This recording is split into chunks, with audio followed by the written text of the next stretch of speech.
Yeah, buddy, camp's almost here, right? I know you have questions. I want to know what the national media is starting to pick up on. I told you after the draft that this offense is going to be different. Now, all of a sudden, everybody's like, oh, hey, look what Patrick's going to become now. Well, guess what? We're going to go through it all tonight. Dan's going to tell you. I'm going to tell you. And we're going to answer all your questions tonight on RGR Football.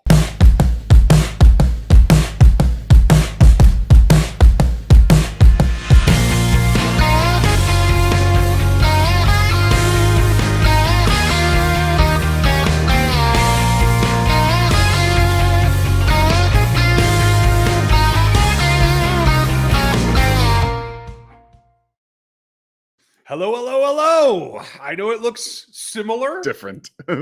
But different. And there is crap everywhere in this room except for behind me now. So welcome. I am in the new studio. This is RGR Football. I'm Ryan Going Rogue. This is Dan Harms, my right-hand man who takes care of all the stuff that you need to know that you don't want to hear from me. You want to hear from Dan, and that's why we do this. So how are you, Dan? Doing good. You know, I'm excited. I forgot it. Camp just kind of creeps up on you. You're in this dead zone where nothing is happening. Then all of a sudden, hey, guess what? Next week, camp starts. Next week, camp starts. Just think about it. Just let it simmer. Let it. Now, who reports first? It's rookies. I believe it's the rookies and quarterbacks. Especially, I think the Raiders and someone in the Bills have the first guys that do report, if I'm not mistaken. So yeah, hey, it's interesting.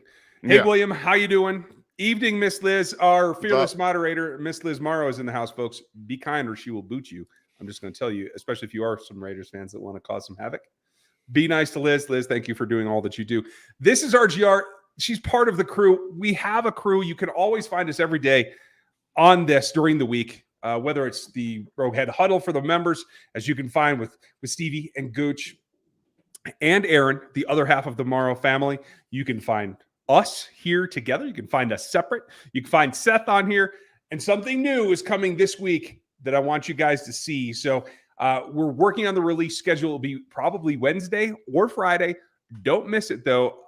For you that have been an old school kind of Chiefs follower in the blogosphere, an old name that you'll recognize is going to do something brand new, and I'm pretty excited for it. So we have a lot going on. If you want to support the channel, please hit the super chat, ask a question. Please definitely ask a question because I want to get you something for it. That's what we're here for, not just to say, hey, help us out, help us out. We will get a reply for you tonight to every super chat, no matter what. If you want to grab some gear, the RGR store is always open. I am working. I think I have a lead on a vendor that can do everything that I want. Let's go. Meaning not holding inventory at my house that I have to then ship out or anything like that. So we may have a new store here coming soon. Now that I'm in the new house, once I get all this stuff cleaned up, we'll get after that. But there's a lot going on. So if you would check that out, those are lots of easy ways to support the channel. And we do this to support you as well by answering your questions and giving you the lowdown of not just what we know, but what we think. And that's kind of the point. So my big thing, before we jump into the questions, you guys go ahead and start racking them up. And I'm creating a list already. We have some great ones. It's been slow. We kind of realized pre-draft when MVS was in-house, when you had Juju, they were going to go a different direction. They were going to play the scatter game kind of thing, where you had multiple targets on any given play that they couldn't take everyone away from. That really defeating what they've seen the last couple of seasons. Dan told you, I told you. But then with the draft pick of Sky Moore, I think really started to open eyes in the national media. What took them so long, Dan? Why did they not get it initially?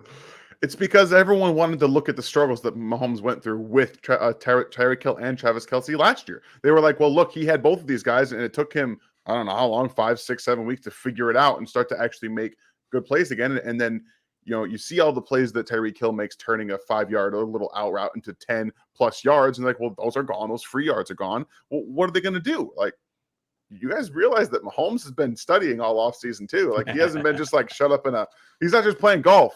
Like, yeah, he's on TV playing golf, but when he's not, he's in the film room and he's working out with Bobby. Like, that's what he's doing. He's getting prepared. And I think we saw last year, like, go back, just go watch the Steelers game where they put up 36 points without Tyreek Hill and Travis Kelce.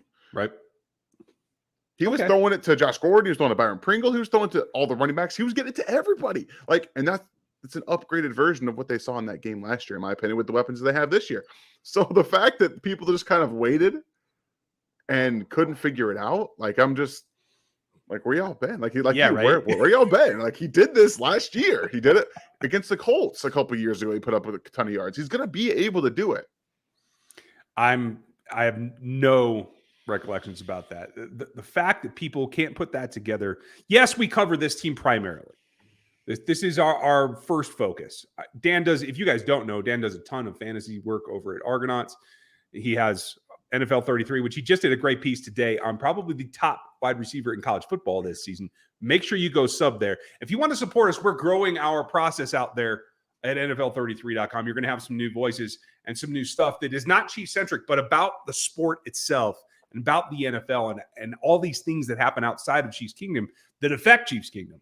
Looking to kind of spread our wings a little bit. You guys probably want to check that out. But that said, I'm trying not to go off the rails yet. It's not even camp yet. And I already want to start ranting about the national media pulling their heads out because you had to see this coming before.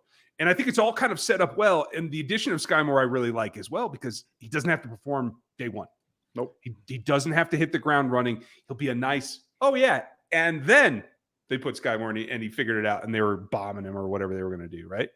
So, hey, Jeremy, I like your thought there. Done for you, Jeremy. Senior film analyst, Daniel Harms. Oh, all right. Here we go. Thank you. Thank you, Jeremy. Appreciate that. Of the RGR Media platform, otherwise known as whatever the heck we're doing. But yes, we are going to have some other film analysts. So it's about time, right? I think we need to put that. I'm going to make you a shirt and everything. Here we go. I'm right. I mean, thank you, Jeremy. You appreciate it. Just all of a sudden, one little comment, and now I'm a senior film analyst with the shirt and everything. It's going to be bad. It's going to be bad. Mr. Gooch, thank you for your support as always. Folks, this is always an interesting one because Gooch is, supporting the channel, but also contributing to the channel because you can find him on the Rogue Life, the After Dark series for the members. You can find him on Rogue Head Huddle, which has been free all summer long. We're going to look at some scheduling things. You still want to see that, whether you're a member or whether you're out there. The memberships obviously help, and it gets you some of the behind-the-scenes thing. When Dan has a rant or I have to throw stuff at a wall, all that happens behind the scenes, and it does help. Coach, thank you for all that you do and appreciate you, Coach. Support tonight. So, again, folks, you want to see all this, all the voices here on the channel. We're going to continue to expand, bring you some different niches. I think you'll like it. But let's get into the questions. Craig in the QC, thinking about Lucas Niang, a third-round pick in 2020. Chiefs have rights for 4 years. How is his COVID year counted? How would it be counted if he was an injury designation all year long? It's as if nothing happened. Mm-hmm. Same thing on every existing contract because it was an opt-out. So basically, it's 5 years from his draft date is going to be his normal contract. If he makes it that long, I am concerned about Lucas's health. Yeah. I mean, on a scale of 1 to 10, Dan, how concerned are you about whether his longevity is going to let him play out this contract? Right now, I'm at a 5 because if he's in camp, if he's playing, we don't know. He did play a little bit last year towards the end of the year too, and that's the second Chargers game. He did play in that game too. Something I forgot about. So there's probably some growing optimism that he can get in camp and kind of see how he looks. But the simple fact of the matter is he's a very large human being. These lower body injuries, they stack up. Then unfortunately for these big guys, they don't go away. If you see NBA players with lower body injuries, they just continue to get worse. And they're not even in contact sport. We're talking about a guy who's constantly going up against and having to overset against really fast, really big, powerful defensive ends. And it continues to compound. So if he can get in camp and he can look decent, halfway decent, I'm not going to be super super worried about it.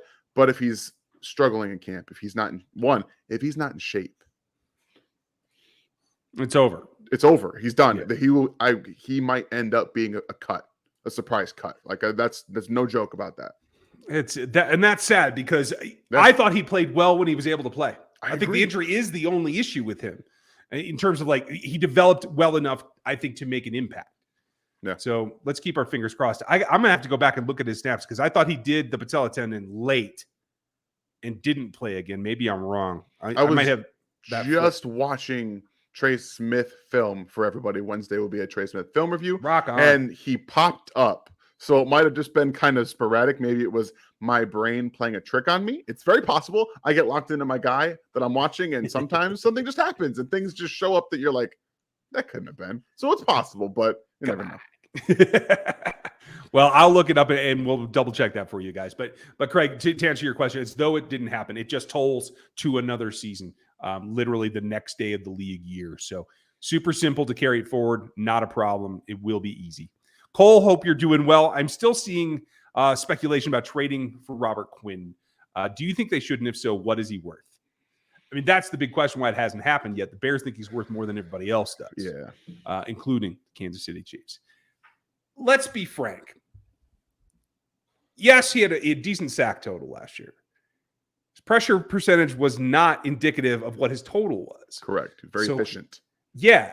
Like, he made it into some plays that helped him achieve some of those eye-opening stats. Now, if I'm him or his agent, I got to hang my hat on that, and I got to push for every dollar I can get because of it. But if I'm the Kansas City Chiefs, I got to understand that the context of those plays tells me that I can't overpay for him. Mm-hmm. For me, he's worth I don't know what his contract is. And so that's the big question. Like, I won't trade for him if I'm the Kansas City Chiefs. I will wait until they decide that they want to release him, which I think is a definite option. I think his salary was enough that we could see them try to get out of it. If that's the case, I could pay him up to $8 a year and feel happy about it. All right. Well, his dead cap this year is $12 million. So he's not getting cut. His cap hit is $17 million for Chicago. Yeah. So I ain't paying that. I do believe that if you trade him, that drops down to about 12. So that would be what the Chiefs ended up paying. And if you're talking about a double-digit sack guy, I can stomach a $12 million contract. Yeah. I can stomach it. But that's what we're talking about with the draft pick. What does it come down to? I wouldn't go over a day 3 pick, like a 4th round pick. And I know that we're talking about that, like we talked about that extra third that they have. I wouldn't pay it because I might be able to get somebody next year in the draft in the 3rd round. So yeah, top 100 picks. I say it every year, and I will continue to say it until I'm proven wrong or something changes in this process in this league. Top 100 picks are gold. You cannot part with them unless it's for a superstar position and a guy that actually can elevate that position on your roster. In my opinion, that's just the way that it goes. Liz, thank you for the heads up. I'm glad you're powering through, and we will maintain if you happen to have connection issues like I usually do. New internet setup. I don't know how it looks so far, but this is the first stream we've done. Okay, good, cool. At least on my end. I like it. So new provider. Better speed on the upload side, so we'll cross our fingers, everybody, toes too. And as you see here from Swag Boy, if you're new to the chat or if you just forgot, put your question marks at the beginning. It helps me dig them out of the chat, and I'm notoriously bad at that. So I do need a little bit of help if you would. I'm nervous about the Chargers this year. Are you, Dan and Ryan? I think I'm always reasonably nervous about a team that has an ascending quarterback and continues to get better on the defensive side. As we've seen, the Chargers have now, with Justin Herbert, they really honestly should have probably beaten the Chiefs both times last year. Going forward on those 4th down situations, not getting them, backfired. And Mahomes was like, okay, I'm going to take advantage of this. I'm going to go beat you. And he did. Like, good for them doing that. So, yes, I think that there's always reason to be concerned about them. But I think collectively, the Chargers find ways to lose games. Like, they didn't even make the playoffs last year.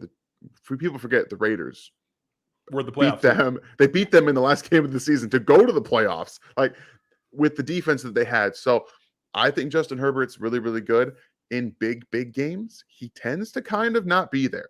So this is kind of a year for him. It's a year for them to be healthy because they never have been. And some of their big contributing players have to really step up this year to take that next step. So I'm concerned from the fact of they're an ascending team. They just haven't proven it yet. So this is their chance to prove it. We know the Chiefs have done that. So I'm still all going to say that the Chiefs have the edge because they've played big games. They've beaten them in big games, and they've played bigger games and won those games. All right. I'm with you. I got no problem with that. I'm Swag Boy. I don't get nervous. I see them as the biggest challenges in this division, but that doesn't make me nervous. There's no reason to be scared of them or frightful over what they can do. You just have to play your game, and you can beat them. Not an issue. Terry, will we get a deal done with the Brown before Friday? My gut still says yes. What about you? I hope so. I talk a little bit about it tomorrow. We have another little news update, some drops for you tomorrow with that, but I was hoping it was done last week. That's when I predicted it was going to be. We've heard very little about it, and I don't know. I will say that if it goes through Friday and they don't, and he has to play on the tag, I will be very, very nervous about this left tackle situation going forward. Yeah. I'll just say that. I don't like the tag option, but at least you understand that for the player, he doesn't want to lose a year, so he's going to play. But, yeah. I felt all along that was going to happen in the last 48 hours, so I'm still on track. I just hope it doesn't come down to, the morning, or the afternoon, so to speak, like right at the deadline, and like, I'll sign it when I get to camp next week. It may be exactly what happens. Who knows? Who knows, man? We're going to find out. Armando, will Justyn Ross be a starting wide receiver? Not even close. No. Eventually, maybe. Yeah. Maybe. But this in season? 2022? No, not unless multiple guys get hurt. He is in a fight for the roster, though, Armando, and I think he can make it. I think he is within that trio that really has to kind of beat up on each other. But a starter, only if MVS and Juju went down, basically, is the only way that would happen. And he's got to get over the hurdle of camp and make the roster first. I think he will, though. Russ, a longtime fan, thank you. Appreciate that. Can y'all make a video about the right tackle position? Please, Ryan, make it happen. I actually talked about it a lot yesterday, but let's go over, Russ. And I appreciate your question, and I appreciate your support for so long. The right tackle position, like we were talking about with Niang before, and I'm sorry if there's more echo in here, you guys. Soundproofing isn't done. None of that part of the studio is ready yet. I'm still working on it. But where does that leave you, Dan? With the right tackle position and Niang hurt, I think what you have in Wiley, and it's functional, but it's not optimal. And I think you want Kennard to get there, but I don't know if I see it yet. I won't know until they're fighting in camp in pads until we get there. But that's three options for a right tackle spot that you feel you can go into a ballgame with and win. And I feel pretty good about that. Yeah, this is funny enough. One of the conversations I kind of have on my video for tomorrow. So good job, Russ. You're just kind of in my brain, just thinking about things that I've been thinking about too. So it's good to know. I will say that right now, the person I have the most confidence in starting week one is in Andrew Wiley. He did it most of last season, and I know that he's had his ups and downs, but Ryan and I kind of figured out after that Saints game 2 years ago, he's a tackle. He's not really a guard. He's a tackle. And yeah, that Super Bowl was an outlier. His worst performance as a tackle. I think it was just about everyone's offensive line, the worst performance as a pro, if we're being honest. So I just kind of throw it out, but I do think that Andrew Wiley is a tackle, and at least this year, he's probably the best starting guy right now. And then you hope Kennard can bring it along, and you hope that Niang can be healthy. That's kind of what I'm saying. I agree. I have higher hopes for Kennard than I'm trying to let out, because I don't want to jinx it and I don't want to put extra pressure on the guy. But I think he's got potential, just probably not as rookie is my thought. That's okay. Yeah. Will you be shocked if CH starts racking up 100-yard games? Is it true that he is healthy again? That's the rumor that he's healthy. And honestly, whether it's Wiley or Kennard, they're both an upgrade over Niang in the run game. So Kennard by a good, a more drastic improvement. Yes. But Wiley's still a bit better. So I will not be surprised. If Kennard does beat out Wiley, it means that he's strong enough in the pass game that they feel that Patrick's not in jeopardy. Correct. That also means that it's him, Trey, and Creed on that side, and I am rolling all day long. Like, as a running back, and I know that Clyde has had his fair share of struggles. Obviously, just trying to stay healthy and still not the most explosive guy in the world. But as those three on the right side, you have to be like, I'm going to get 5 to 10 yards a pop every time you give me the ball. Even Clyde should be able to do that. So I'm excited about Clyde. You guys know that he's always been my guy, like one of the guys I loved in that draft class. I still think he's going to be a good running back. I don't think he'll ever be great. That's kind of gone, especially in the way that the Chiefs have shown that they don't want to use him in the passing game. We'll see. Hopefully that takes a step up this year, but it wouldn't shock me at all if he starts racking up 100-yard games. He had 2 back-to-back last year, so I think he can definitely do it. And I think late in the year, was it against the Bills where he popped that one to the left? I think you showed it the other week. Oh, no, yeah. See, I did against the Bills. Yes. Where he snuggled close, brought Tremon Edmonds right in into the hole, and then just popped it. That was something that I talked about specifically in that video. Is like, look, he was getting healthy at the end of last year. It's not elite, but his burst was back, and he showed it in that game. He showed it in the Bengals game too. So I'm trying not to get too excited because Ryan just got me really excited about it. Talking about Clyde, so I'm just trying. I always get excited about that. You know what I mean? I don't know who that is, so we're gonna mute that real quick. Apologies. So, yeah, I get excited about watching Clyde bust runs. Yeah, right. Sean, Cobb Rat recently did a fullback list and didn't include Allstott or T. Rich. Who's Cobb Rat?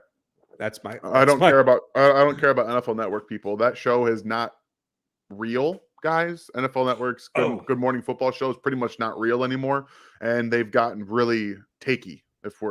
Even Schrager, who I love, has gotten real takey. So I think it's a mandate from programming. I still appreciate Shrags and his work. I do too. But without Nate, I think you lose a real world perspective on there that was very, very important. Now, Kyle Brandt's, now that I know who you're talking about, I think he's funny and I think he's a good entertainer. That's exactly what he's not there to be a football expert, guys. That's not his role. He's there to entertain and get you out of your chairs and piss you off enough to ask me a question.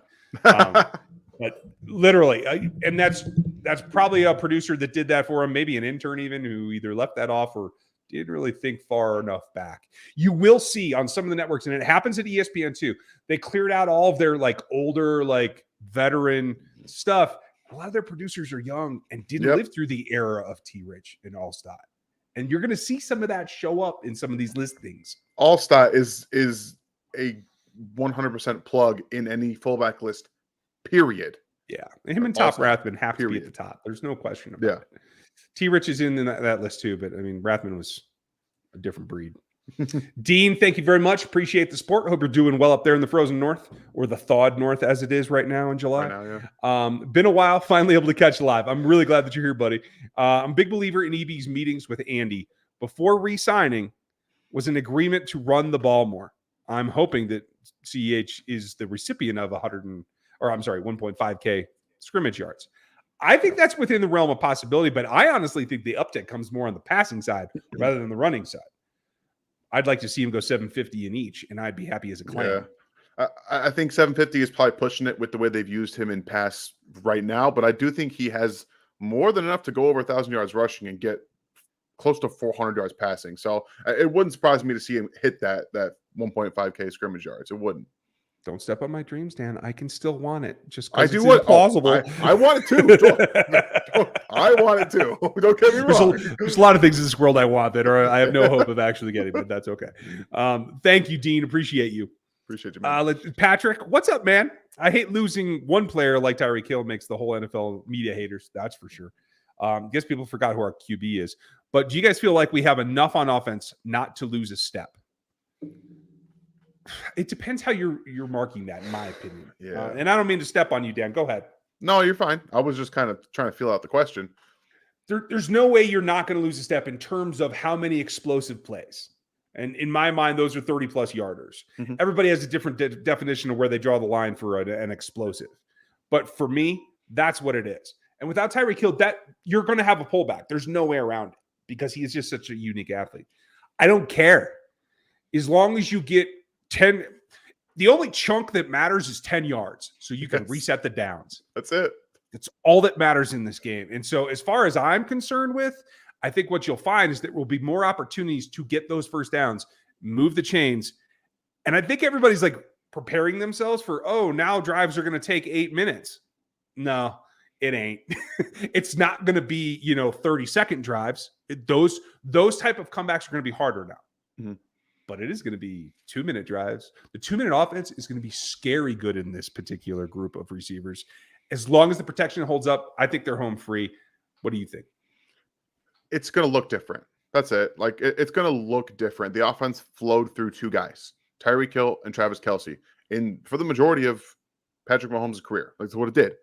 It's just going to look different. Things are going to get done differently. They're going to move the chains more consistently like they did at the end of the season. It's just going to look different. So I don't think they're going to necessarily lose a step. They're just going to kind of take that step and turn it into something else. That's all.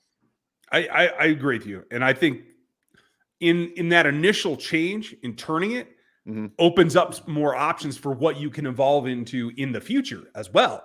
I agree. I am just here for, 13 personnel isn't enough for me. I want 14 personnel. That's what I'm here for. Bring them all out there. Adam, hope you're doing well. And thank you, Patrick. Dan, on a scale of 1, absolutely. What are the odds of Cornell Powell making this team? The odds are probably about, I would imagine 1 to 10. We're going to say, we're going to give it a number 1 to 10. 10 is absolutely, 1 is not. I would say I'm leaning to the 5. Obviously, I want him to make the roster, but right now there's a lot of competition at wide receiver. I have no idea what he did last year on the practice squad. I have no idea what he's done this offseason. I do know he got married, so he's got some marriage swag going into training camp. I think that's very important for a guy, some confidence. I think playing with confidence can get you on a roster. But and I've talked exclusively about how I think that if Cornell Powell can be Byron Pringle, an essence of Byron Pringle on this team, he's going to have a shot at making that 6th, 5th spot. I truly believe it. I'm with you. I think there's always a chance. And injuries play a big role in that. Frankie, thank you for pointing out Dan's little girl. She is like the quintessential stream bomb. And it'll happen again later. Stay tuned. It will. Always. We're not done. Do you guys ever make it to a game or camp? Tailgates on me. Well, thank you, William. Thank you. Dan's not far. I'm about a 10-hour drive. I will be at the Chiefs-Bills game this year once again. I went last year. It rained. We had to leave, and then it didn't matter anyway. But I will be there again this year. I usually make it to one home game for the Chiefs. This year's going to be a little bit touch and go just because of everything I've been going through, moving and all that kind of stuff. And I will be there as usual. At least right now, the current plan is to still be there normally, which is the 2 or 3 days right after the first preseason game, because we will see lineup changes there. That's why I wait until then, because that's kind of the culmination of the first shift. So, yes, if you're out there, you'll find me. Maybe Dan and I can get together. I'm trying to find a place to get together with everybody, if nothing more than just say, hey, we're going here tonight. Anybody who wants to join us, come in. You know what I mean? I have not been able to secure a site that is happy to have us and do the promotional thing for RGR, but it is what it is. And quite frankly, I haven't talked to anybody in over 10 days because I've been busy. So. But thank you, Will. I appreciate it. Russ, do you still like CEH Day? Love. Okay. Ever. I'll never stop. All right. That's awesome. I would say the 4th for Quinn in a heartbeat. Agree or disagree? Mm-hmm. Sure. Again, you can mitigate the cost. That's the thing for me. Saw on, I assume Frank Clark's Instagram, he cut out the booze and is significantly skinnier than he ever has been. I'm looking at the picture right now. Are you? Can you share that and throw that on the screen? I haven't seen it. Are you optimistic about his speed or pessimistic about his loss of power? I'm not concerned about his power. Frank, especially when you watch him like long arm or you see him grab his specific leverage in the run game. Yeah, man. Yeah, he is definitely skinnier. He's lean. It's not just skinny. He's lean. Right. And that's more significant. And this is a great picture. And Frank, I'm sorry that we're shouting out your Instagram if you didn't want this out there. But look at the way that Frank's built. In pads, you don't get this. Look at how long his hips are. His hips are so high up that his torso ratio is probably only 40% above his hip joint. Mm-hmm. And that's a big reason why he can play and change his level so effectively to drop down and get under to get that leverage. So especially with the long arm, but you'll see him duck his hip underneath in the run game in order to set that. I think he's got so much power there and he's played so strong forever. I think it's more about the angle than it is about physical, like muscular strength. Mm-hmm. So mechanically, I think he's got the advantage. I am much more excited about his first step burst that may improve from this weight. Speed to power. I think he's going to be able to finally do that a little bit this year. And it's going to be awesome. At least when I say awesome, from what we've seen from Frank Clark. It's going to look different. I think he's going to look a bit more explosive. And even if that turns into maybe 5 more sacks than he has normal, that's all you can ask for. It's the last season he's going to be in Kansas City. So do what you can, man. Well, and that's the thing is you have to look at it that way, folks. That's the way that it's worked out. But if you get the best Frank Clark that you've gotten yet, because he's going somewhere else next season, take it for all it's worth, because it will be entertaining. Oh, I already clicked it. Rodier, hope you're doing well. Great show as usual. Thank you. Do you think the Chiefs draft a top 100 tight end next draft or wait for free agency? It really, really depends on what Noah Gray does. Because I think Jody Fortson is going to be the backup not only this season, but until Travis retires. And I'm comfortable with that. But you have to guard against injury for either of them because of their histories and because of Travis's age. So you have to have a third that's viable. If Noah Gray shows enough spark that he can be that guy that you can feed the ball to when you have to, then maybe not. But if he isn't, then I do think that they have to consider it. I think the tight end class is going to be good this coming season. So that's part of why I say that. They're going to have options this year and next year in the draft, so 2023, 2024, to replace somebody. And Noah Gray is going to have, I think, 2 years to show, because last year was really a learning year for him coming out of Duke. Not really experienced. Duke football is not really it's not a great stepping stone to the NFL. So you take a year to learn, you get 2 years to show you can play. And I think that unless it's really bad this year, like say takes a step back and he's basically unusable, then I think that they'll take a tight end in top 100 this coming year. But 2024 is where I'm setting my eyes on tight end that high. Okay. I'm with you. I like that. And if somebody pops and that's the best guy on your board, then I'm okay with it. But if you can wait that long, I'm hopeful. Brendan, which is more likely, keeping 4 running backs, 4 tight ends, or 7 wide receivers? 7 receivers. Yeah. See, 4 running backs, to me, depends on whether you're counting Mike Burton or not. Because Mike Burton will be on this roster. So, yeah. It's going to, because they'll have to count him as a running back to keep him on the roster. So, yeah, that's kind of my thought. But, yeah, I think 4 tight ends would be a nice luxury. And if I know Andy, he probably wants Blake Bell on this dang roster. So actually, I'm going to change my answer to 4 tight ends. Yeah, I just talked myself out of it. Those least likely are 7 receivers. So it's going to be one of the first 2. Damn. There went that idea. Saw a great report recently talking about the top 10 Yak players in 2021. Casey had 2 in the top 10, and neither was Tyreek. Can you guess who they were? Yak specifically was probably Nicole and Travis. I know McCole is one of them. I don't know who the other one was, but I know McCole was one of them. Kiwi, drop us the answer in the chat, and I'll get it back up there.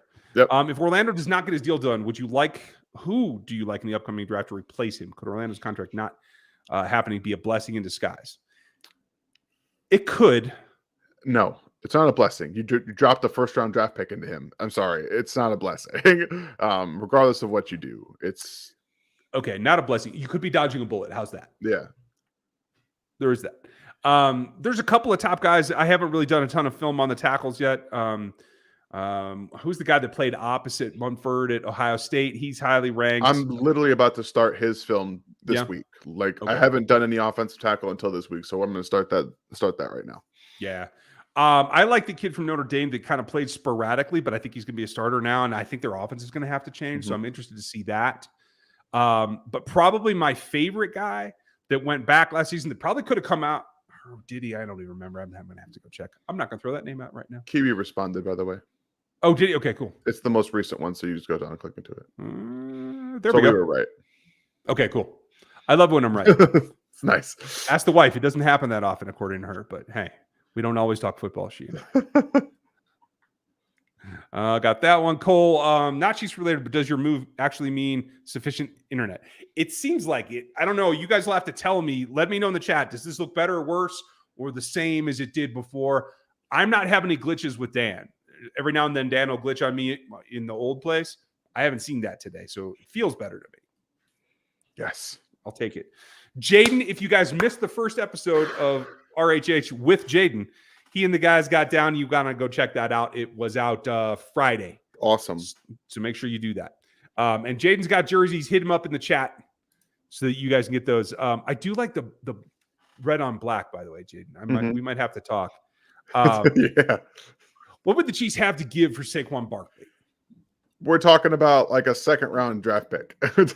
Probably. And I mean, if he gets off to a slow start, you could maybe wait until the season and maybe try to do it for less than that. But it all depends, like, what they feel about what he's giving them.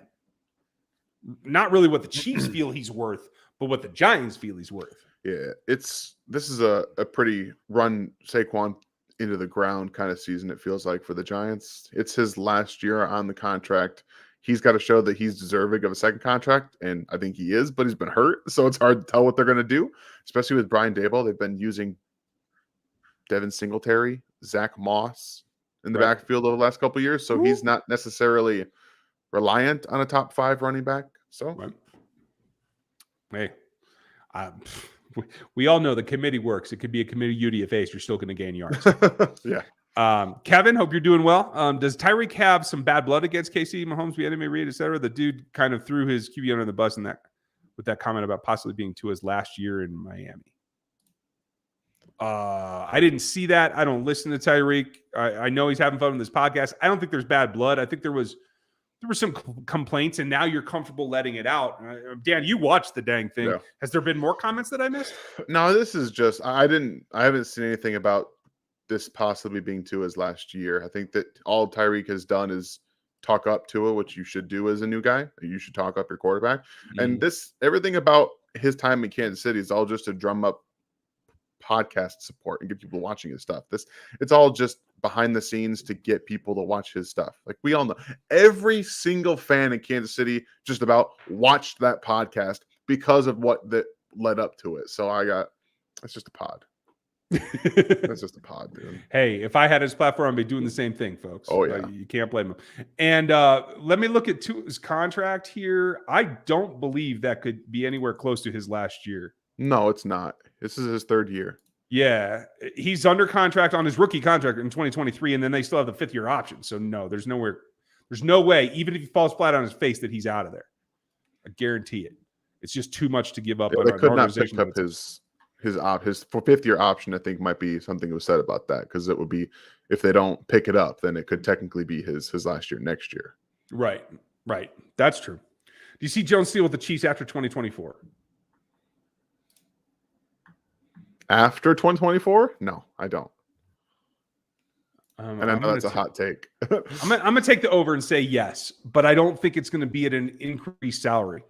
I think he's going to have to meet the market, because what's he going to be in 2024? 28, 29 years old? Something like that, yeah. That's a tough one. Here, I'm going to look at that real quick. Answer Bradley. Thanks, Bradley, for the question. For this year's team, pick only one in their prime: Jamal Charles, Tony Gonzalez, Derek Thomas, or Eric Berry. One guy in their prime. So if you look around the defense, I know Derek Thomas would probably be the go-to answer. It's not a question. It's not a question, except it is. It must be Derek Thomas. I would still say Jamal. And that's no disrespect to Derek Thomas. It's not. The offense is what runs the NFL. And if you put Jamal Charles with this offensive line, with Patrick Mahomes, it's game over. There's no one that can stop him. Nobody. Not one defense. Derek Thomas stops 4 series a game. I'm just telling you. Even if they would only have to score 12 points to win. I don't know, man. Scott, speaking of being frank, what's the best guess on timing and amount of suspension he'll get for the stupidity last year? Who knows? No, until we get the legal decision, I don't think we'll have any way of guessing that. And Chris Jones, by the way, in 2024 will be 30 years old. So he's definitely going to take a pay cut. And if he doesn't, then he will not be on the roster. I'll tell you that. Kevin, can we trade both our fumblers for a top tier RB? I don't like our running backs. McKinnon and is the best, and that ain't good.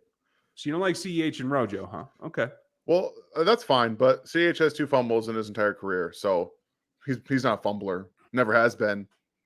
And I know he had 2 one in back-to-back games, which is probably where that comes up, but People are mad about him in the Ravens game. Mahomes threw a pick the series before that he didn't have to throw. So you want to talk about fumbling all you want to, go for it. Mahomes threw that pick. And if he doesn't throw that pick when he doesn't have to, they win the game anyway. So you can talk about which interception you want to, talk about the fumble you want to. They're both turnovers. They both affected the game.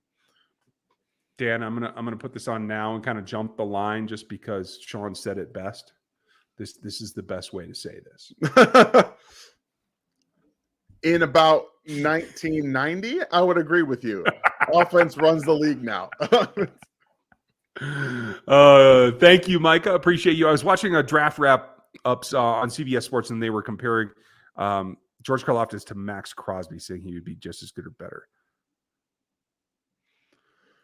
I didn't think Max was that much of a power player coming out. I thought he had more wiggle to him, and quite frankly, I felt Maxx Crosby was a little underpowered coming out. Mm-hmm. He's gotten much more powerful over the last couple of seasons to add to his flexibility and winning with speed and his hands. Like that's what if you watch his game, he wins with his hands and his speed, spin move, his hand work. So he's gotten much stronger over the course of the last couple of years. I'm not sure where that CBS analyst got that from. Must be Prisco doing those wrap-ups again. I don't know. CBS, you probably want to knock that crap off. Should Veach top priority be to build championship defense to complement Mahomes' offense? I don't think you can have absolutes anymore. I think you can have like the needle goes 3/4 one way, which it felt like it did this year in all the attention on the defense. But you still can't pass up players like Sky Moore. You still can't pass up guys like Pacheco that had the potential to be big, right? Especially when it's a value pick in the 7th. You know what I mean? Like, so I think you put an eye to it, but you always got to have both eyes open for both sides of the ball. Mahomes just needs an average offense, an average defense. That's all you don't need a championship defense. They won a Super Bowl with a below average defense that played well near the end of the season. They still weren't that great of a defense. The 49ers offense was not very good outside of 2 players. And they didn't need to have an elite defense. So just get an average defense in there, and Mahomes will be all right. Tommy, thank you for the support. Appreciate you very much. I know people are tired of it, but I don't understand how people say Josh is better than Patrick on a down year when everywhere except rushing. Who's saying Josh is better? Oh, there's a lot of people that think that Josh Allen's a better quarterback. But if you look at rankings everywhere, Mahomes is typically the guy at top. Like this mostly comes from like Bills fans because Bills fans talk a lot, and I don't know. Whoever said that, stop reading them. Stop listening to them because they're dumb. I'm also tired of people saying that Lamar is top 10. Great running, QB legs, complement their arms, not vice versa. Thoughts? I don't know. I maybe barely, but Lamar might be in the top 10 still. Like I'd have to run it down. I don't. That there's a component now, and you don't have to like it, but rushing ability is very much incorporated in today's NFL for a quarterback. So you have to still evaluate it as such. Lamar is Michael Vick-esque, maybe even a little bit better, depending on how you want to look at their stats and the way that they run. You can say all you want to. Lamar's. I'm not saying nothing. As a runner, Lamar's better. As a passer, Vick outdoes him. Like it's not close because he had a cannon, but that's neither here nor there. So I do think you have to account for the fact that he's a guy you can not just build an offense around, but can take over games with his legs. So that does give him, in my opinion, as a top 10 quarterback who still can throw the ball down the field and complete passes. So, I mean, it is what it is. I'm interested in your opinion. Is Lamar better than Kyler? Without a doubt. I think that's what I think too. Like Kyler is – the problem with Kyler for me is that he doesn't know how to use his body. He runs and then he gets hurt. Lamar, this is his first time he got hurt last year. He knows how to run with his body type, and he's also taller than Kyler. I like Kyler, but I don't think he can't really see. The reason he rushes out of the pocket so he can see downfield. I don't know. Maybe I haven't watched enough of Kyler Murray, but I do think Lamar's a better quarterback. Yeah, I agree. Do you think that Orlando Brown deal might be holding things up? Yes, it absolutely is. They don't feel comfortable going down to 177 again without something in there. Metro, better wide receiver group this year or last year? I mean, we won't know until they play this season. Yeah. But I think we said it a couple of weeks ago. Like, as a 1 through 6, they had the potential to be better this year than they were last year by a fairly significant margin. Yeah, overall, they'll have a chance. Obviously, you don't replace players like Tyreek. You just don't. So, right. But top down, yeah. Am I crazy for thinking Cook will start over Thornhill? Yes. Not saying anything bad about Juan, but I'm confident in Cook more than anything. Voodoo, I'm not trying to make fun of you, but yeah, they have confidence in Thornhill. Cook is just a rookie. But I will tell you this, you're absolutely right to have confidence in him because he is going to be a beast. And in my opinion, he's as much Juan Thornhill's replacement as he is his teammate right now. If Juan doesn't have a good year, he doesn't have a Pro Bowl type of season. Unfortunately, I don't know if he'll be back in Kansas City, which sucks because I love Juan Thornhill, but that injury could have derailed his career. Yeah.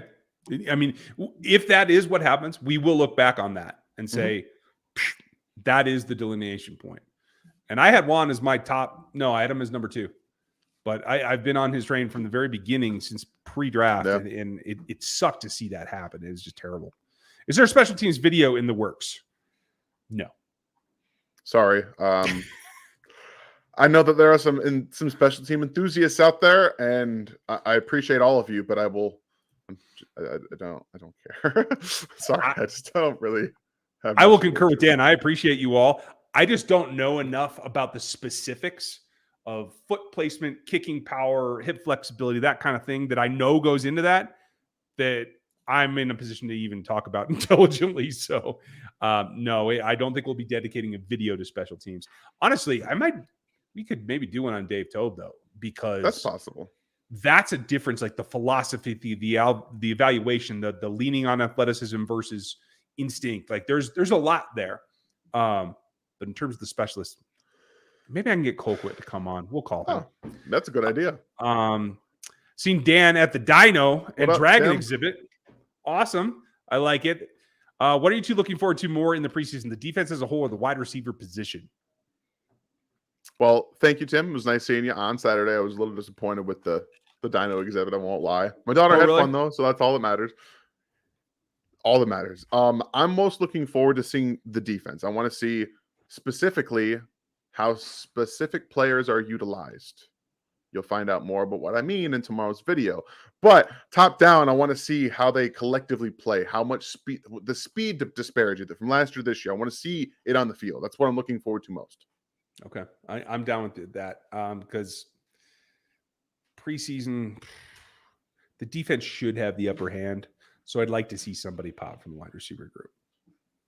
Steve, which NFL player were you most wrong on high expectations about coming out of the draft? So I overvalued him.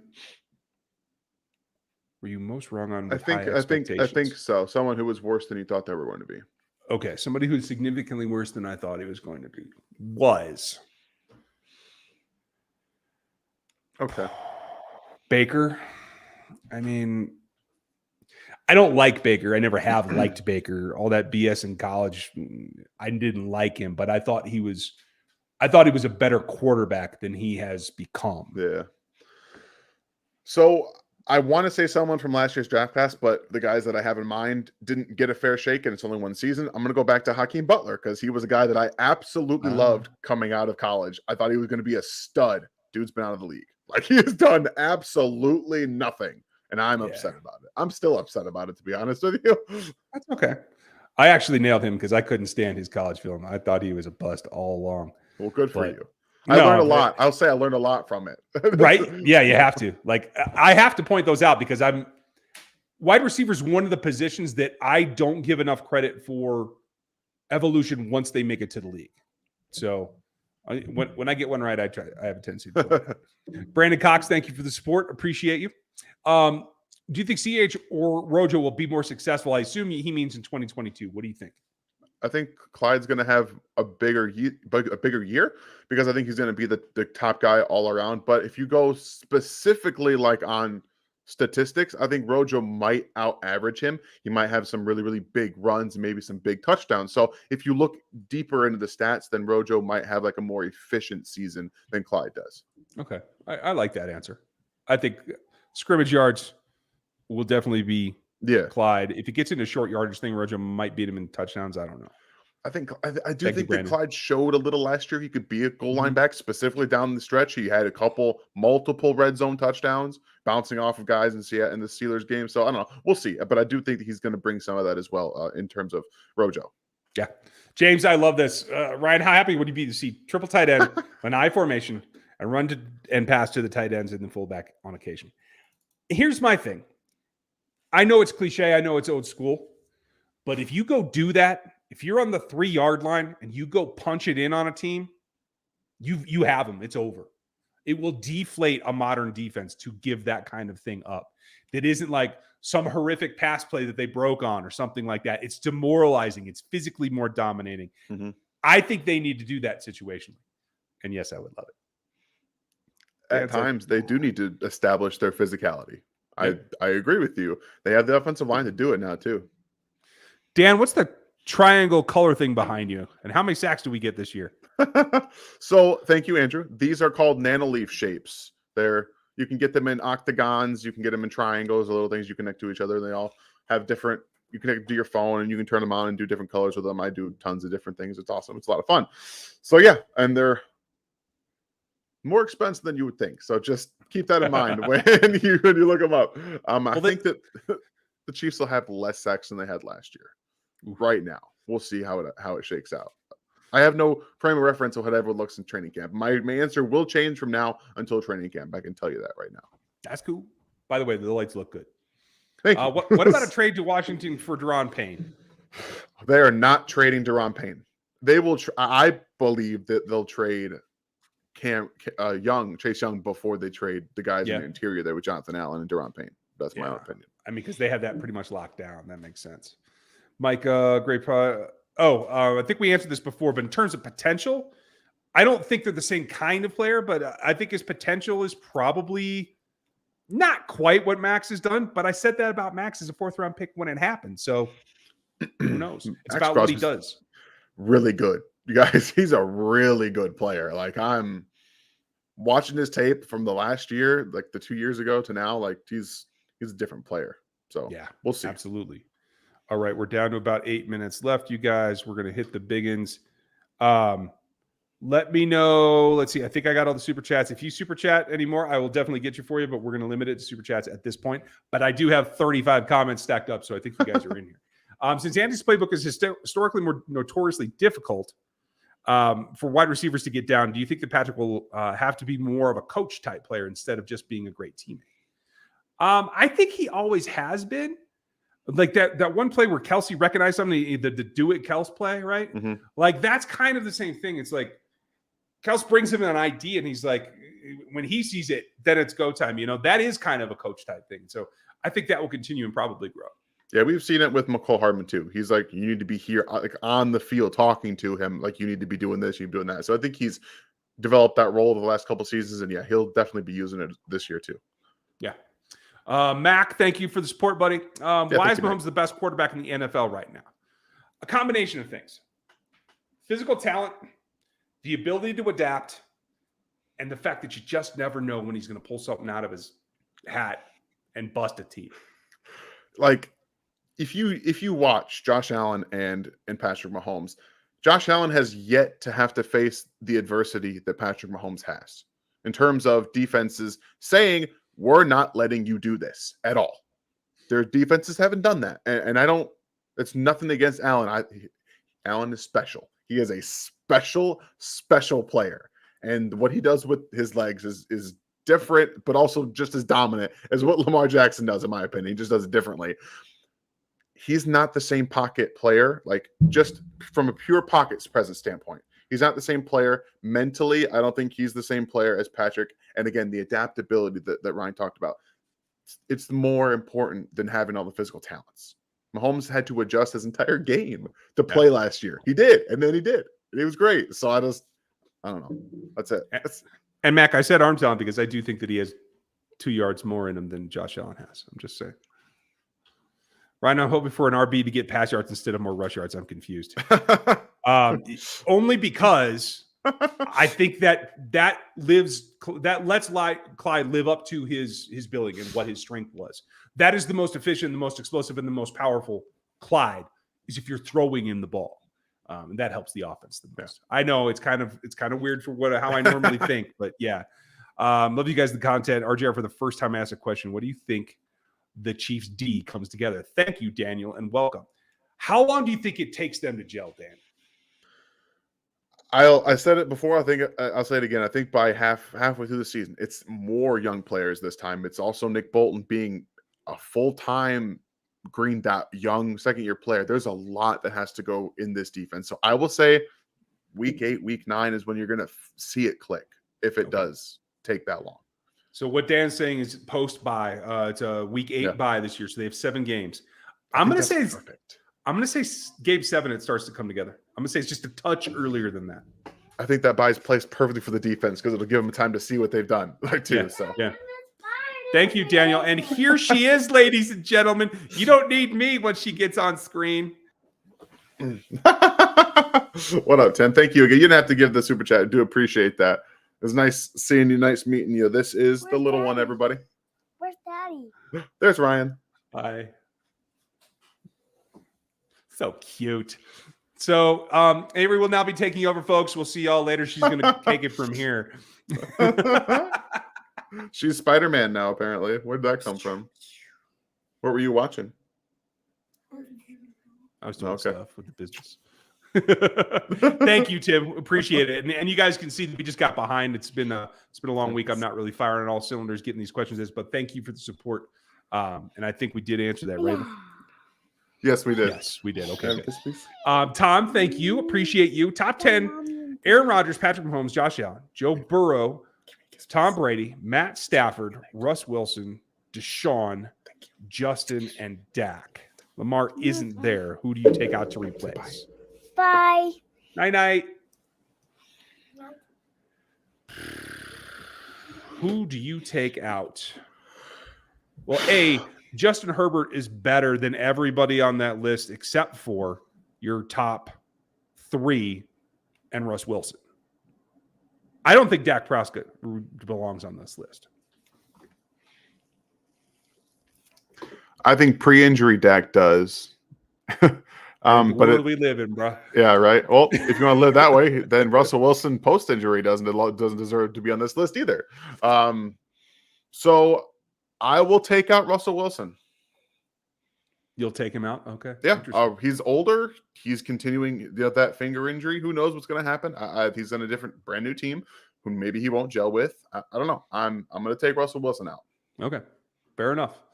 I would move Justin Herbert up significantly. I would take Dak out. And honestly, Deshaun's a question mark. I don't know if he still got it.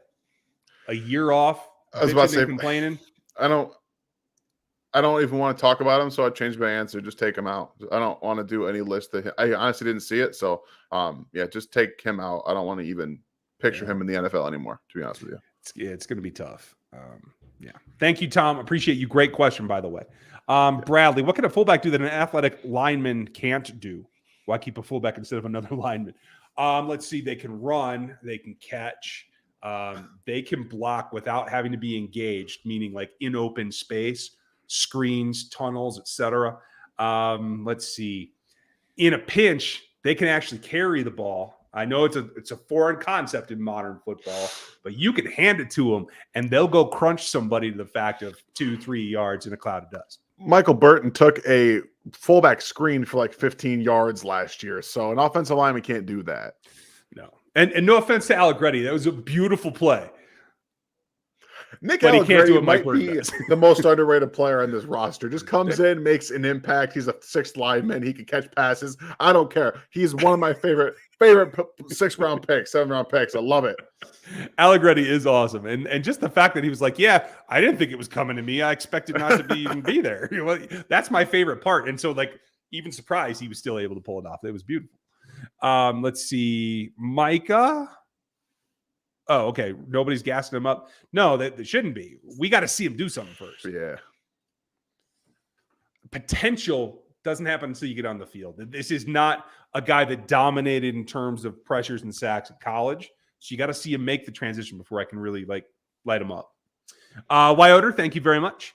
What do you think is different about after losing Kafka and bringing back Nagy? Did he do anything in Chicago that we should be excited about? Well, honestly, he was able to adapt a poor offensive line. So I think what you saw there is you saw some interesting motions. He went to the wham block kind of thing that Indy used to do on occasions. I thought that was good. My number one thing is for Nagy over Kafka is creativity in thinking outside the box.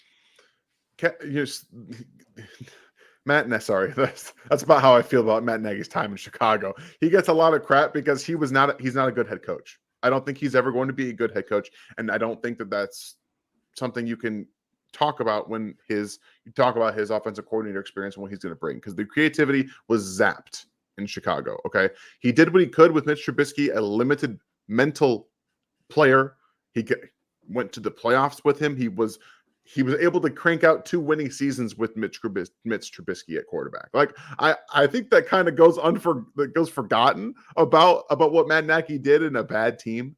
So there is that, but I think that he's going to be able to provide, like you said, he knows the system in Kansas City and he's seen the creativity. Plus, with those 3 guys have worked together before, I think it's going to be a good chemistry thing. It's going to help him. There's no pressure on him either. He doesn't have to make decisions. He can just be creative and help the offense get better.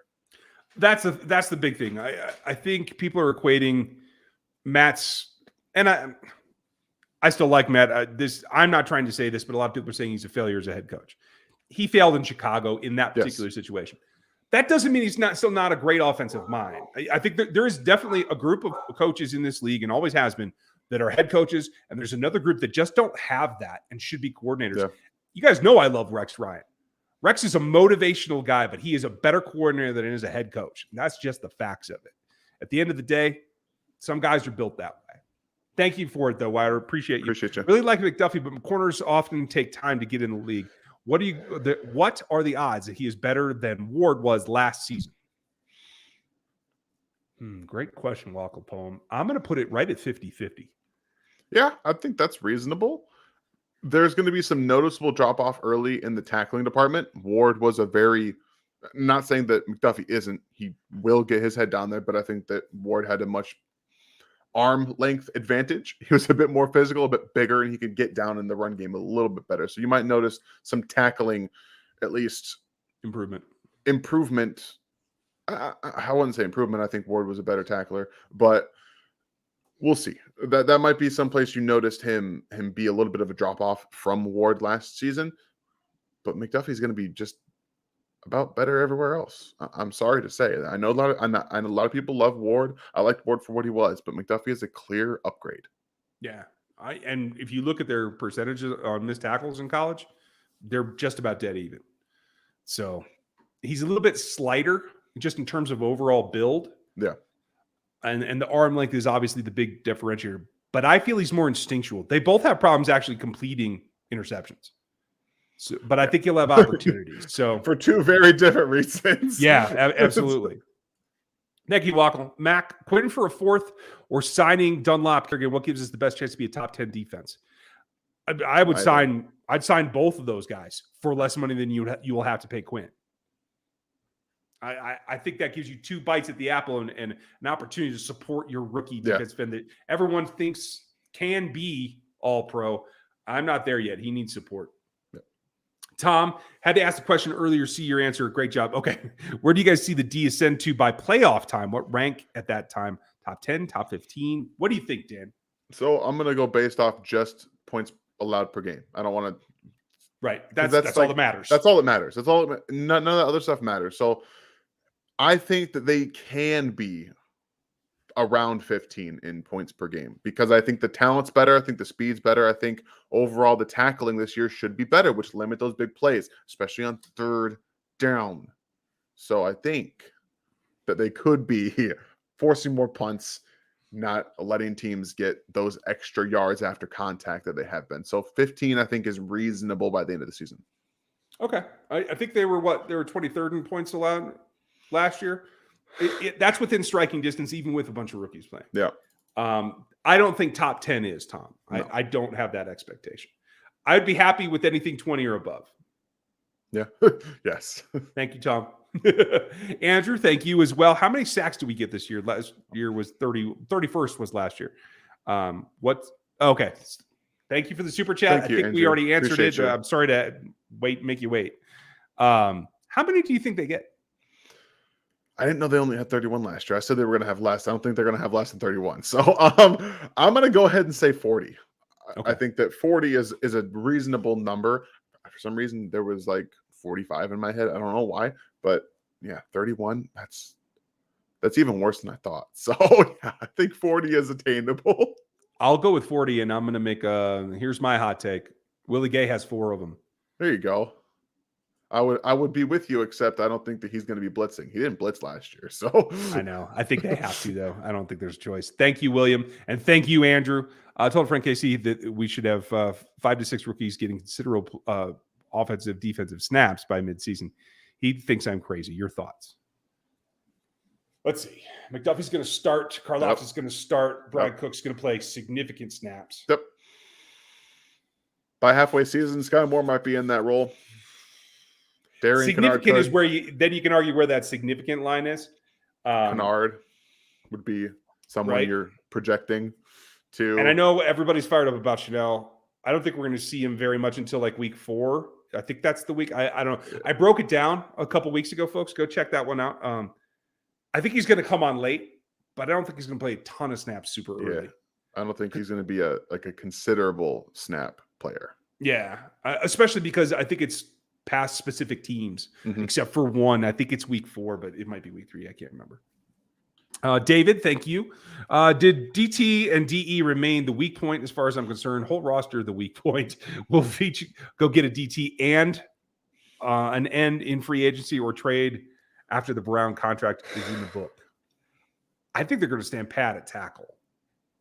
They don't have a choice. They actually are still over how many players that they're going to end with, and I don't think they want to bring somebody else in to compete. I think it's going to come down to Saunders or I always forget the guy they brought in from Indy. His name, Stallworth. It's going to be one of those 2 that make it because they're going to keep 4 defense tackles, and we know the 3 outside of those guys. So.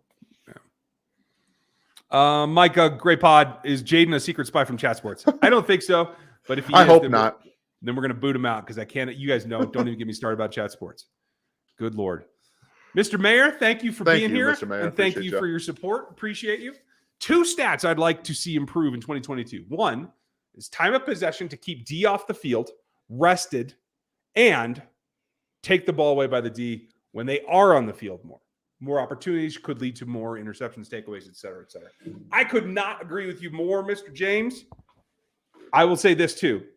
I would like to see them enrolling those 2 things together. I would like to see them be more unpredictable in how they choose to attack. I think that is one of the problems with this defense last season. Yeah, I'm with you. I like to see just the D's take away, man. They're going to have to turn the ball over more this year, and that comes with more pressures. And that's going to have to be a big stepping stone for them. Thank you again, Mr. Mayor. Nice to see you. Jeremy, Ryan, how long before the defense starts clicking a little bit? Around Halloween or so. Halloween, that's going to be what, week 12 or 13? Yeah, Jeremy, I think that's a good time. I think they'll be rolling by then. I think that's a good way to look at it. Get scarier on Halloween. I like it. Oh, okay. Mike, I swear I'm just slow tonight. I'm sorry it took so long. I would take DT way over the others. I'm with you on that one, Ryan. Okay. Thank you, Tom. I appreciate that. Tommy Sage, thank you again. Thanks for standing up for CEH, Dan. He's my guy. Well, no problem. Now Dan's That's what I do. Guy. That's what I do. Cole, is Chris Lammons really going to be a chief of 22 after his arrest the night before the Pro Bowl? I wouldn't want him in the building if I were Beach. Why would they bring him in if they re-signed him after everything came out? That tells me they believe that nothing's going to come of it, and he was a core special team guy last year, and they kind of have to have one. So that's all you can assume, in my opinion, that they think nothing's happening. Yeah. Otherwise, he thinks he'll be exonerated of anything. And, yeah. Right. And this is the organization. Everyone wants to complain about Kareem Hunt not being here, but this is another thing where the organization has heard from the player, hey, I didn't do anything. I was around, but I wasn't involved. They're taking the player and they're backing their guy. If they find out that he's lying to him, it's over. Yep. And he may be out of the league. But this is exactly the kind of situation where this front office and this coaching staff wants to stand up for a player. They want to believe him, and that's what they're going to do until they have a reason not to. KL, hope you're doing well. Thank you for the support. Top 3 players we could put in a trade package to plug some holes on the roster. All right. I got 2 off the top of my head. There's 2 guys on the roster right now that have played significant snaps that could help upgrade teams. Rashad Fenton is one who's played not just significant snaps, but in a Super Bowl, multiple Super Bowls. And Andrew Wiley is the other one. If you think that Lucas Niang is going to be healthy and you think Darren Kennard is going to give him competition, you can get Andrew Wiley to a different team and upgrade even a backup role or compete for a starting position at that right tackle spot. So those are 2 guys off the top of my head that I could think you could trade away and get something in return that would be able to help you out. Fair enough. I will add to that. I think somebody is going to be interested in wide receiver 7. That's very possible too. Whoever that is. It may be Gordon. Mm-hmm. He's probably the least likely in terms of a trade bait kind of thing because of his age. He's going to be 31. Or he is 31. So like that makes it a little bit harder. But yeah, that's kind of my thought as well. Thank you, Kale. Scotty, welcome to the memberships. Glad you're here. Appreciate you, Scott. I thought you'd been in before, but hey, appreciate you. Angry Drunken German, as are most of my German friends. Thank you for the support. Appreciate you. How much preseason PT are we expecting rookies to get on D? All of it. Yeah. All of it. If it wasn't for Justin Reed being new to this roster, they might not play him. Like if it was Tyron, they wouldn't have played him. So Cook, Chanel, Karlaftis, McDuffie are going to get significant preseason snaps. Who else? I think Josh Williams will. I think Jalen Watson should, just to see what you got. Yeah. But Josh Williams will. I guarantee that. So thank you. And I think Sky Moore is going to get a lot on the offensive side as well, German. Spards, hope you're doing well. Thank you. Let's see. If Jody stays healthy, do you see him playing more 11 personnel to give Travis some rest? Absolutely. If Travis can save 6 or 8 snaps a game this season, Travis, that's a playoff run. Exactly. That's a playoff run for you. Exactly. And I think we're to the point now. Travis is what, 30, 31? We have to start thinking about that. Oh, is he really? No, man, I'm behind.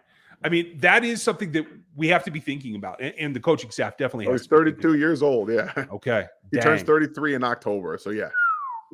All right. But yes, and that's really the thing, Sparks. Like they got to get somebody can take a little bit of pressure off of Travis. And quite frankly, if they run the ball a little bit better and these wide receivers work out, they should be up multiple points. Like Andy's got to be proactive about getting Travis out of the game more when you have a 14-point lead. Yeah. He doesn't do that very well. And that's one of the things that I think the management has to come back in. Thank you, Sparks. Sean, any chance that the team puts Blake Bell in the practice squad to promote on certain games in order to keep an extra wide receiver running back? I think that would be smart, but he is not practice squad eligible, as I understand. He's played too many snaps for too many years. That would be a Noah Gray type of move. I take that back, though, because they can sign veterans. They had Matt Moore on there in a break glass situation. We'll have to see what the final rules come out because we still don't know the practice squad rules until the owners meeting here later this month. But that may actually be a possibility, Sean, that we may have to look at. That's what I would do because Blake Bell is good at a couple of things. When you need a sneak taken, he can take a sneak. But it just doesn't add to the passing game. So I would like that. That was a reasonable way to keep him on the practice squad. I like that. How important is strength when evaluating offensive linemen?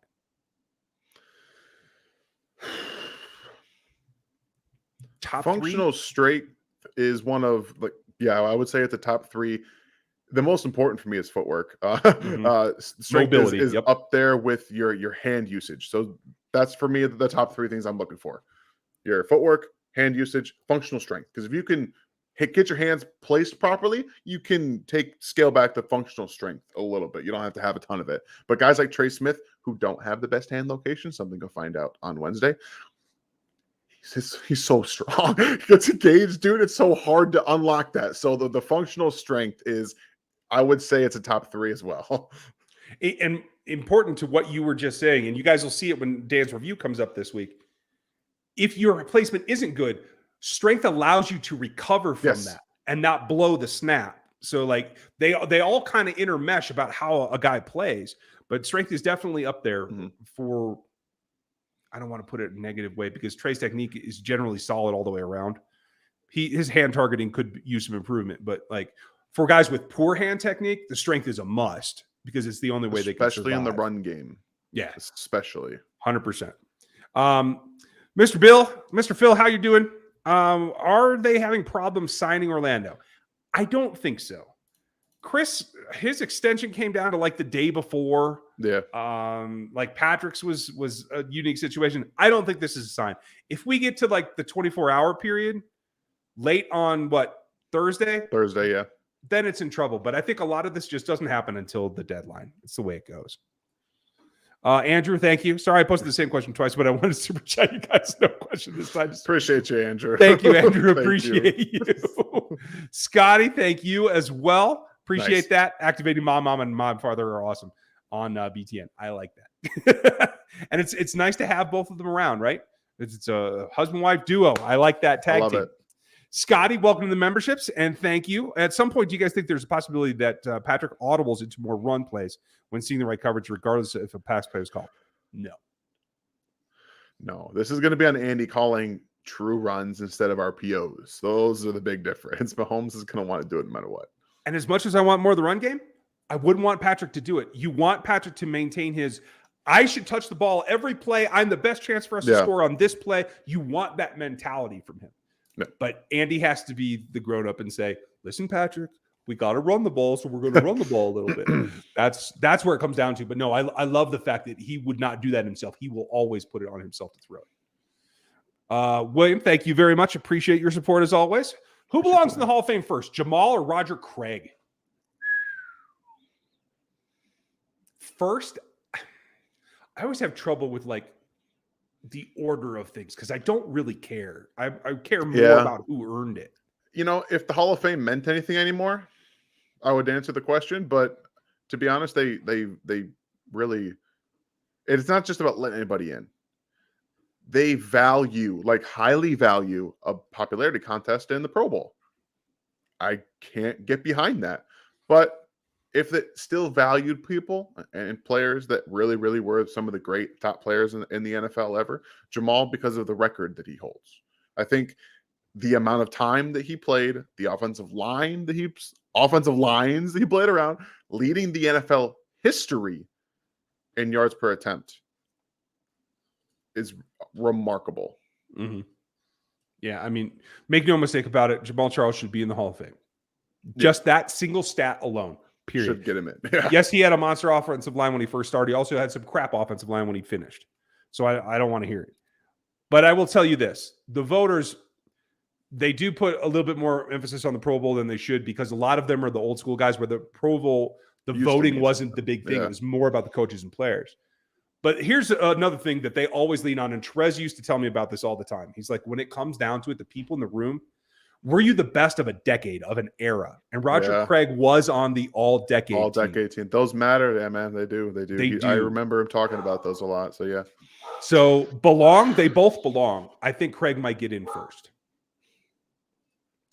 Mr. Big Phil, if this is a make or break year, is this a make or break? For sure. Yeah. Absolutely. This is heads or tails, stay or go. Can you put out or can't you? Yeah.